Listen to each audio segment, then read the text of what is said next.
મહેસાણા જિલ્લાના વિસનગર શહેરના કમાણા રોડ ઉપર આવેલી શૈક્ષણિક સંસ્થા આદર્શ વિદ્યાલયના પાછળના ભાગે આવેલા જાહેર રોડ ઉપર આવેલી ઝૂંપડપટ્ટીના છાપરાના રહીશોને આજે વિસનગર નગરપાલિકા દ્વારા ગુજરાત મ્યુનિસિપાલિટીઝ એક્ટ 1963ની કલમ 185 અંતર્ગત નોટિસ ફટકારી હતી, જેના કારણે આ વિસ્તારના લોકોમાં ફફડાટ વ્યાપી ગયો હતો।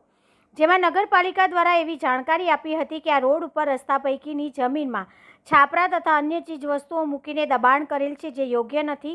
તો 3 દિવસમાં દબાણ જાતે જ દૂર કરવામાં નહીં આવે તો નગરપાલિકા દ્વારા આપના ખર્ચે આ દબાણ દૂર કરીને સામાનને જપ્ત કરવામાં આવશે તેવી નોટિસ ફટકારી હતી, જેના કારણે આદર્શ વિદ્યાલયના પાછળના ભાગે આવેલા કમાણા રોડ ઉપરની ઝૂંપડપટ્ટીમાં રહેતા રહીશોમાં ભારે ફફડાટ ફેલાયો હતો। જો કે અત્રે ઉલ્લેખનીય છે કે અગાઉ પણ વિસનગર નગરપાલિકા દ્વારા રોડ પર આવેલી ઝૂંપડપટ્ટીમાં નોટિસો ફટકારવામાં આવી હતી।